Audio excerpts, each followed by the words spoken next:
Trump ayogedde ku by'okukozesa nukiriya ku ggwanga erya Iran era nga nukiriya ono mbu singa possibility ebaawo okusinziira ku kibuuzo ekyamubuuziddwa nti Isirayiri erina pulaani ekozesa nukiriya ku ggwanga erya Iran.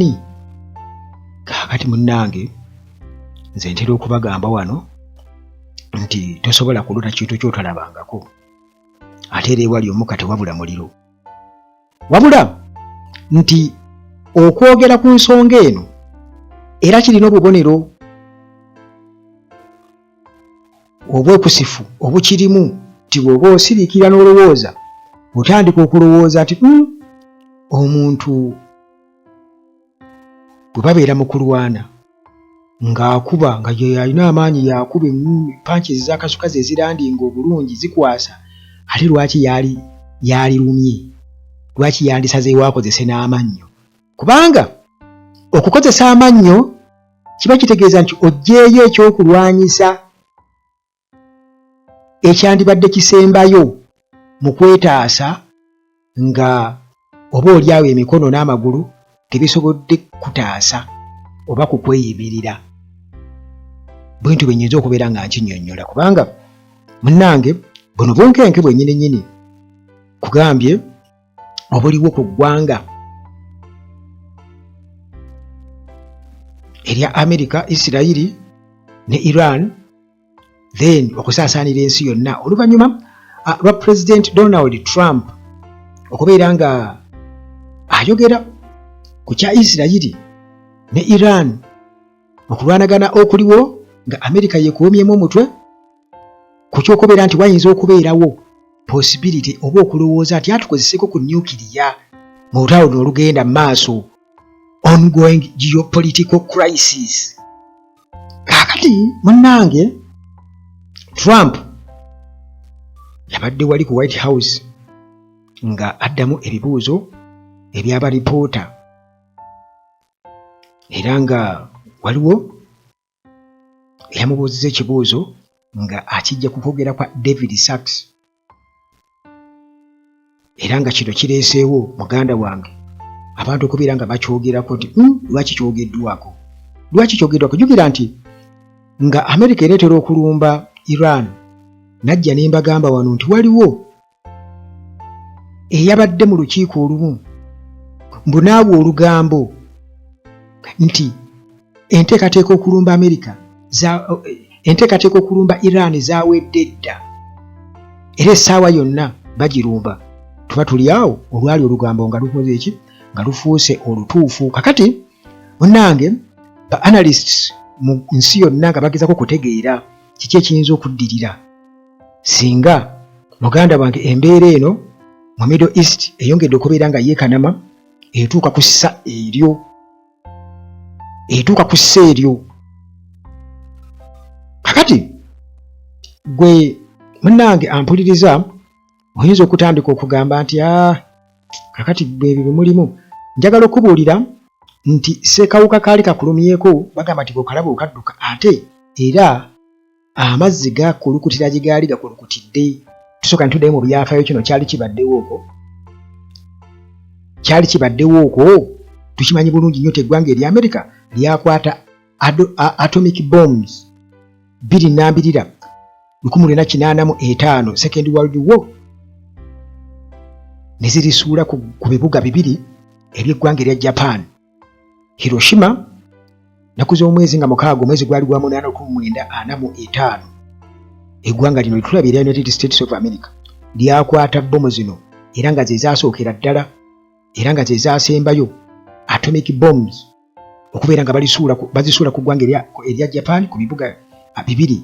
Baasooka ne basuula ku kibuga Hiroshima August 6, 1945, tuli mu Second World War.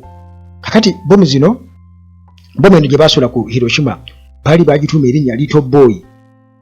Kati munnange Little Boy yali si Little Boy just. Kati omutima gwe baakozesa okusitula Little Boy nga bakozesa ennyonyi yaabwe ey'omutawaana B-29 bomba gye baali bayise simanya waliwo erinnya lye baali bagiyita eddala bagiyita enolagge B29 bomba kwe baasiba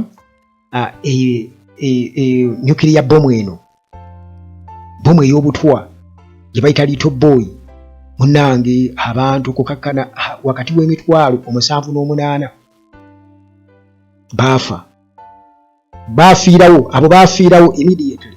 Kakati oluvannyuma n'abaana ne bagenda nga bafa okuva ku kwokyebwa ne radiation. Naye nga abali wakati w'78 bo baafiirawo mu kaashi. Kakati munnange America ng'emaze okulaba ekyo yali ekoze nga kyali kinene nnyo, kwegamba ng'omuntu yenna asobola okwekuba mu mutima n'agamba owange kye tukoze kibi nnyo, kubanga ekisooka baali bamanyi bbomu kyegenda okukola. Ne bakwata nga bayise ennaku 3 oluvannyuma okuva ennaku z'omwezi nga 6 omwezi ogw'omunaana 1985.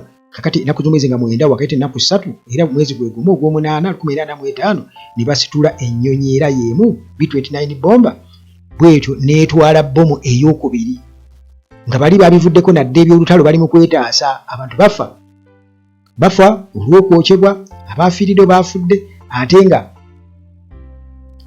ne radiation ekyatta abalala. Ne bagenda mu kibuga ekyayitibwa Nagasaki ne basuulayo bbomu ey'okubiri gye bayita Fat Man, era nayo atomic bomb. Munnange abantu abali 40,000 n'omusobyo era baafiirawo bonna mu buliwo, era abalala ne bafa ne bongera okubeera nga bafa. Eggwanga erya America. Kakati bwe tutyo ekyaddirira okulaba nnaku z'omwezi nga 15 omwezi gwe gumu ogw'omunaana 1945 tuli mu Second World War, Japan bwetyo neerangirira nga bwewanise, era Second World War neekomaawo. Second World War neekola ki? Kati tuli mu Third World War. America otalo oba oli awo ebadde esuubira okuba nti luyinza okubeera olwangu, naye okusinziira ku biriwo, Trump kenyini yagambye nti lujja kuggwa, era bagenda bakubye wonna. Yagambye nti 100% boonoonye military capability yaabwe, naval force yaabwe, biki 100%, mbu naye tebasobola kuwanika mangu, mbu kijja kutwalamu akabanga. Ye bw'atyo bw'agamba, so nga ate bali bo bagamba teri kuwanika paka kuwulira bubi nti mwe mulina okusalendalinga. Kitegeeza nti mu kiseera ekyo America 1985 Second World War, America yali etuuse okuba nti eremereddwa, kati neetandika okubeera nga ekozesa amannya okuluma. Munnange nga bwe nkutegeezezza nti kyabadde kibuuzo okusinziira ku lipoota nga agamba nti David Sachs nti yabadde yategeezezza nti United States mbu yandibadde eyanguwaako okulangirira nga bwewangudde olutalo ku Iran, mbu okuziyiza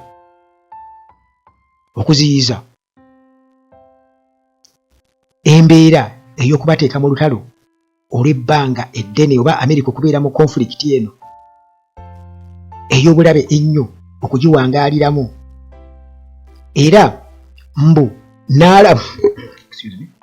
omukulu Sachs n'alabula mbu olutalo singa lweyongera okuba nga lugenda mu maaso, wayinza okubeerawo possibility Israeli okubeera nga kati eri ku pressure y'amaanyi nnyo, kati neegenda ku kiyise extreme actions, omuli n'okubeera nga ekozesa nuclear weapons.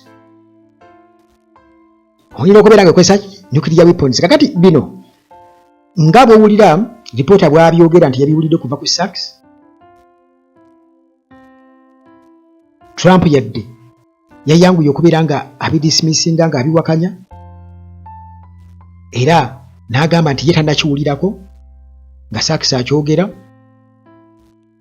era n'agamba nti Israeli terikozesa era tesobola kukozesa nuclear weapons under any circumstances. Tesobola kubeera nga ekozesa nuclear weapons under any circumstances. Naye nga bwe nkugambye nti munnange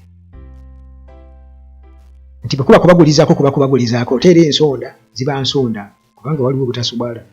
naye kugamba all considerations nyingi kubanga eri mu mukuba lwakubanga mubadde musuubira okuba nti agenda kukola nukiriya. Kakati ate mwe mukozeseza nukiriya ensi eba egenda balaba etya? Naye jjukira nti kati kino kiri ku Isirayiri okuba nti kati eba ekitegedde nti Iran bwe wangula olutalo luno kiba kitegeeza nti kakati eba emaze okuba nti baagezaako nti nga kibadde basuubira okuba nti Iran bisinga Amerika ejja ne bayamba bagenda kugikuba egonde obukulembeze bwe bukyuse nti kati kiganye kitegeeza nti kiyinza obutaddamu kubaawo kubanga kitegeeza nti babeera balemereddwa eno ye attempt esembayo nti kati tufunye omukisa guno guganye katukoze ekisembayo tukwate nuclear weapon tubakube kubanga emulina nuclear emulina. Naye ekyebuuzibwa nti iyo Iran kwa kino kibuuzo njagala nkibuuze kuba oli awo wayinza okuba wakituddamu nti tulaba mu Second World War 1945 Amerika erina nuclear ne tujja ne bakola n'ensi endala ne zikola Japan Russia okusinziira ku kiriwo tulaba nti mu butuufu bwe twogera ku Iran bwe bagamba bakutuma ensi ennafu togireeta era bwe bakutuma ensi erina ebyokulwanyisa ebisobola okumaakinga oba oli awo ku muteerera gw'ensi yonna mweri bwe kiba nti bisobola okutta ku defense systems zaabwe zonna ne bibaako targets ezikwata. Kati ekyo bwe kibaawo nga tumaze okubeera nga tukitegeera nga esobodde okubeera ng'ekola katugeze erina amagezi agakola akantu kati nga ka drone busahead drones oba kamikaze nebeera nga esobola obbukozesa nebugabirako ne Russia ezimu kozi super power nebeera nti esobola obbukozesa mu ggwanga erya Ukraine ng'erwana buteerevu n'Amerika n'amawanga ga NATO ne bubazuzumbye okumala ebbanga eyinza okuba nga terina nukiriya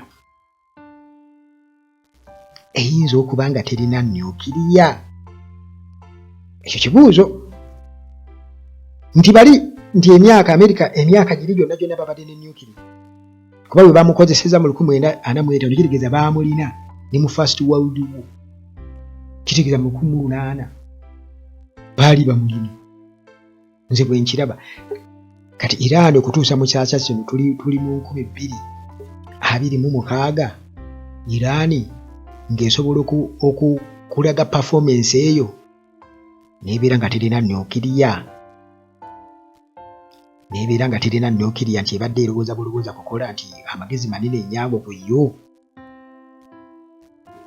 kubanga ekyo naawe osobola okukiraba nti omusajja asobola okukola ennyonyi n'eyimuka mu bbanga naye mu kukola ennyonyi n'eyimuka mu bbanga alina buli kimu ekisobola okukola nukiriya oba alina buli kimu ekisobola okusaanuka okukola akagaali kale katugende ku kagaali naye tasobola kukola kagaali naye asobola okukola ennyonyi n'egenda mu bbanga naye tasobola kukola kagaali. Asobola okukola missile ezitowa ttani 10 naye tasobola kukola kaguluneedi kano keweesibamu kiwato kubanga ekyo nakyo njagala ensi ekyo tunulemu.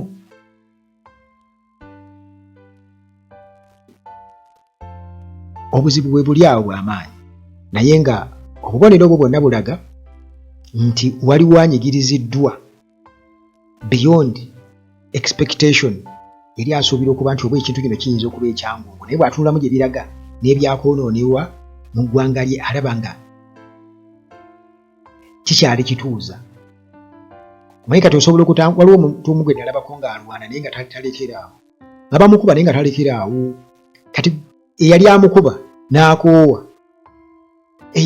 n'akoowa ng'agezako mwetaakuluzaako naye oli ng'ajja buzzi n'amukuba naye ng'oli talekeraawo tapowa n'amukuba okukakananga n'oli akooye ng'atanze kuba nga agala kudduka naye nga ajja addukira alabayo ng'oli takoowa ono n'akoowa oli n'atuuka okubeera nga n'atuuka n'okumumegga ekigwo omunafu ng'alemeddeko okulemerako.